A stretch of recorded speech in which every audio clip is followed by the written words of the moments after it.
Hello student, my name is Manish. आज मैं लेकर आया हूँ प्री बोर्ड परीक्षा 2021 कक्षा 10वीं विषय हिंदी एमपी बोर्ड का सॉल्यूशन। स्टूडेंट का मेरा रिक्वेस्ट है कि पूरी वीडियो को ध्यान से लास्ट तक वॉच कीजिए। स्टूडेंट इसके पीडीएफ को डाउनलोड करें टेलीग्राम चैनल से। टेलीग्राम चैनल का लिंक मैंने डिस्क्रिप्शन पर दिया है। प्रश्न क्रमांक पहला, निम्नलिखित कथनों के सही विकल्प चुनकर लिखिए। 5 प्रश्न दिया गया, ऑब्जेक्टिव सही विकल्प चुनकर लिखिए। पहला प्रश्न है, सूरदास जी के पदों की भाषा है, तो सूरदास जी के पदों की भाषा है ब्रज। उसके बाद दूसरा है, लोक संस्कृति का जन्म हुआ, लोक संस्कृति का जन्म हुआ गांव में। ब ऑप्शन इसका करेक्ट होगा। तीसरा, निंदा रस के लेखक है, इसका भी ब ऑप्शन हरिशंकर प्रसाई जी। चौथा प्रश्न है, श्रृंगार रस का स्थायी भाव, तो श्रृंगार रस का स्थायी भाव होता है रति। दो पदों के मेल को क्या कहते हैं, तो दो पदों के मेल को समास कहा जाता है। प्रश्न क्रमांक 2, रिक्त स्थानों की पूर्ति कीजिए। स्वतंत्रता संग्राम सेनानी पंजाब डैश है, लाला लाजपत राय जी। पद की पहचान कविता के रचयिता डैश है, हरिवंश राय बच्चन। सुश्रुत के चिकित्सा ग्रंथ का नाम डैश है, सुश्रुत संहिता होगा इसका करेक्ट आंसर। अर्थ की दृष्टि से वाक्य डैश प्रकार के होते हैं, तो वाक्य होते हैं 8 प्रकार के होते हैं। गीतिका छंद के प्रत्येक चरण में डैश मात्राएं होती है, तो गीतिका छंद के प्रत्येक चरण में 26 मात्राएं होती। बच्चों आप लोग याद रखेंगे इनको। सत्य और असत्य छांटकर लिखना है आपको। बालक राम अवध्य राजा दशरथ के पुत्र थे, तो ये बिल्कुल ट्रू है, सही है ये।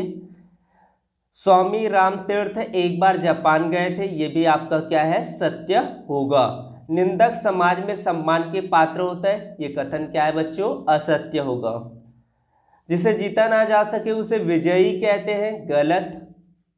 जहां लोक सीमा का उल्लंघन हो वहां अनियोजित अलंकार होता है, यह भी कथन क्या है, असत्य होगा। उसके बाद सही जोड़ी मिलाइए। बच्चे आपको 2 कॉलम दिया गया, अ और ब। मातृभूमि के मान को आप मिला देंगे हरि कृष्ण प्रेमी जी से। बेटी पावन दुआएं, ये हो जाएगा अजहर हाशमी। चीर सजग आंखें उनिंदी, इसको आप मिला देंगे महादेवी वर्मा से। नाटक में आपका होता है अनेक अंग। महाकाव्य को आप मिला देंगे संपूर्ण जीवन का वर्णन। प्रश्न क्रमांक 5 है, एक वाक्य में उत्तर दीजिए। पहला प्रश्न है बच्चों, कोयल के किस गुण के कारण पसंद किया जाता है, तो कोयल की जो वाणी होती है वो मीठी होती है। छंद 2 प्रकार के होते हैं, मात्रिक छंद और वर्णिक छंद। जहाँ पर मात्राओं के आधार पर होता है उसको मात्रिक छंद कहते हैं, और एक होता है वर्णों के आधार पर वर्णिक छंद होता है।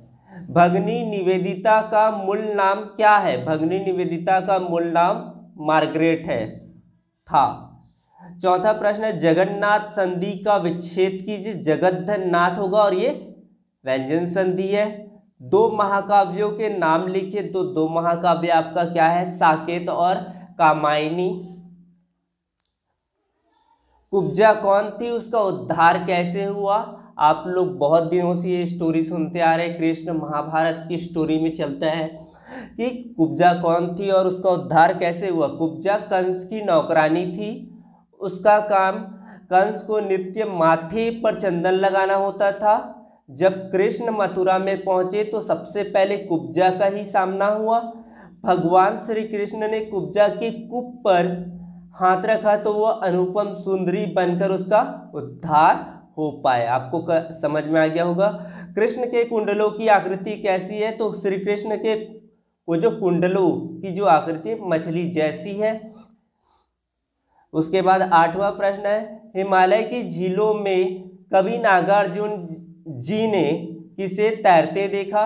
कवि ने हिमालय के झीलों में कमल नाल को खोजने वाले तैरते हुए हंसों को देखा है। मोम के बंधन सजीले से कवि का क्या आशय है, इसका मतलब होता है संसारिक आकर्षणों से है। मोम के बंधन सजीले से कवि का आशय संसारिक आकर्षणों से है। प्रश्न क्रमांक 10वां है, कवि के अनुसार व्यक्ति को किस रास्ते पर चलना चाहिए, तो कवि के अनुसार व्यक्ति को उसी रास्ते में चलना चाहिए जिसको उसने अच्छी तरह समझ और देख लिया है। आपको स्पष्ट समझ में आ रहा होगा, सारे उत्तर एकदम सरल भाषाओं में है। तेजस्वी पुरुष लाला लाजपत राय के चरित्र की 2 विशेषताएं लिखना है आपको। तो तेजस्वी पुरुष लाला लाजपत राय की 2 विशेषताएं थी। एक तो अपनी लेखनी द्वारा देश के लोगों में ओज का संचार करते थे, दूसरी वे अन्य जनसभाओं में अपनी तेजस्वी वाणी द्वारा लोगों में संचार किया करते थे। उसके बाद 12वां प्रश्न है, भारतीय साहित्य का एक बड़ा चरित्र कृष्ण के चरित्र से अनुप्राणित है। महाराणा लाखा वीर सिंह के किस गुण से प्रभावित हुए? वीरता के गुण से प्रसन्न हुए, प्रभावित हुए। मोस्ट आईएमपी प्रश्न, ये हर एग्जाम में पूछा जाता है। खंड काव्य और महाकाव्य में अंतर लिखिए। तो महाकाव्य क्या होता है? महाकाव्य में किसी महापुरुष के समस्त जीवन की कथा होती है, कई सर्ग होती है, मूल कथा के साथ प्रासंगिक कथाएं भी होती है। महाकाव्य का प्रधान रस श्रृंगार, वीर अथवा शांत होता है। खंड काव्य में जीवन का खंड चित्रण होता है, इसका नायक यशस्वी होता है। सीमित कलेश्वर में इसकी कथा अपनी आप में क्या होती है? पूर्ण होती है। प्रश्न क्रमांक 15 है बच्चों, दीपक से मानव जीवन की तुलना किस रूप में की गई है? दीपक से मानव जीवन की तुलना इस प्रकार की गई है कि जैसे दीपक को बनाने से पूर्व कुम्हार मिट्टी को कुड़ता है और कंकड़ पत्थर निकालकर उसे साफ सुथरा करके पैरों से रौंदकर मिट्टी को गूंदकर लौंदे का रूप देकर चाक पर रख देता है तथा धूप में सुखाकर तथा आग तपाकर दीपक की आकृति प्रदान करता है। उसके बाद आपका 16वां प्रश्न है, इसको आपको शुद्ध करना है। पहले एक आपका शुद्ध वाक्य होगा, छात्र स्कूल जाते हैं। मोहन चक्की पर आटा पिसवाने गया, तो मोहन चक्की पर गेहूं पिसवाने गया, राइट।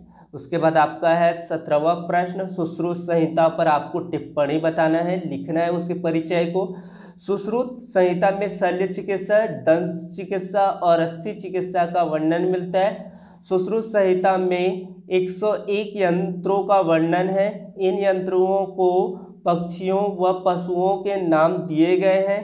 सिंह मुख, गृद्धमुख, मकरमुख आदि ये यंत्र आधुनिक यंत्रों की भांति उपयोग थे।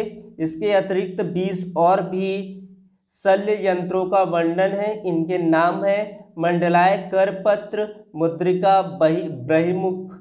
ये औजार लोहे और चांदी से बने होते थे। इनमें जंग ना लगे, अतः उसकी सुरक्षा के लिए लकड़ियों के बने डिब्बों में इन औजारों को रखा जाता था। टांके लगाने के लिए रेशमी धागों का प्रयोग किया जाता था।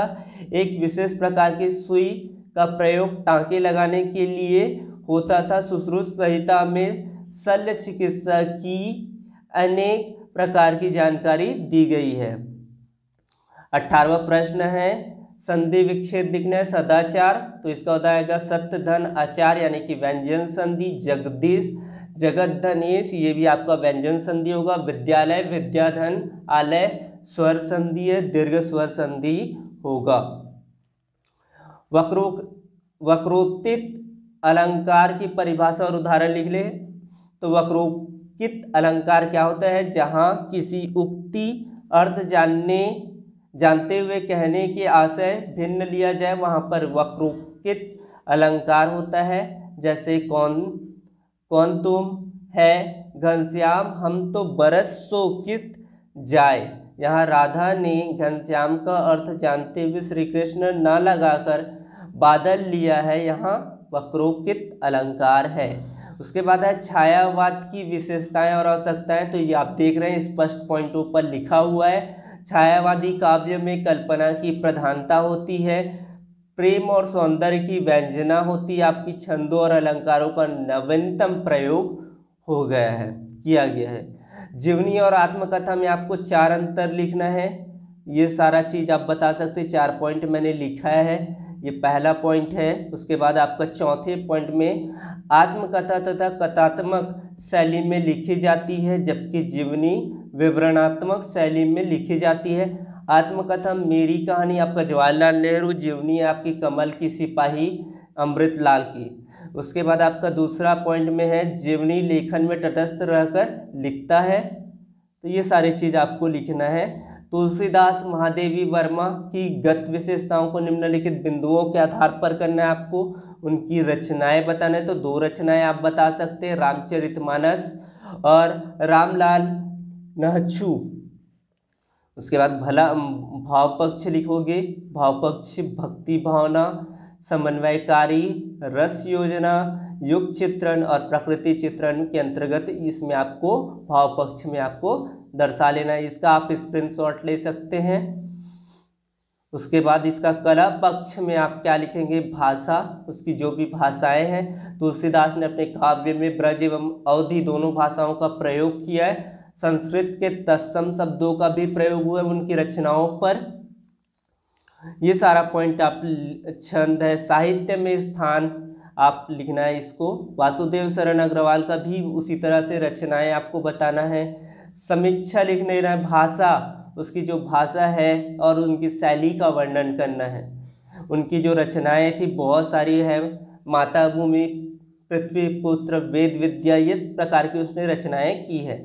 उसकी शैली और साहित्य में स्थान आपको शो करना है। फिर एक पद्यांश का आपको इस पद्यांश का संदर्भ प्रसंग सहित व्याख्या करना, साथ में अगर हो सकेगा तो उसके विशेष को आपको शो करना है।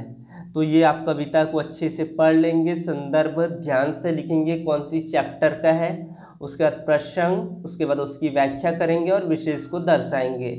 उसके बाद 25वां क्वेश्चन में भी गद्यांश दिया गया। गद्यांश का आपको संदर्भ, प्रसंग, व्याख्या और उसकी विशेषताएं आपको लिखना है। तो इसका आप लोग स्क्रीनशॉट ले लीजिए।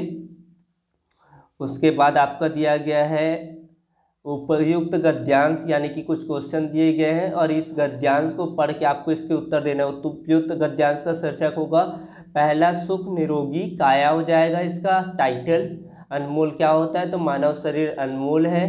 और 2 शब्दों का आपका विलोम शुद्ध का हो जाएगा शुद्ध और असली का नकली। तो आपको बाकी 2 क्वेश्चन के जवाब टेलीग्राम चैनल के थ्रू मिल जाएगा। टेलीग्राम चैनल का लिंक मैंने डिस्क्रिप्शन पर दिया है। आपको आवेदन पत्र और निबंध हमारे चैनल के थ्रू बहुत ही जल्द अपडेट करा दिया जाएगा। तो टेलीग्राम चैनल को ज्वाइन कर लीजिए, इसके PDF भी वहीं पर ही अवेलेबल होगा। तो thank you for watching video, please subscribe here.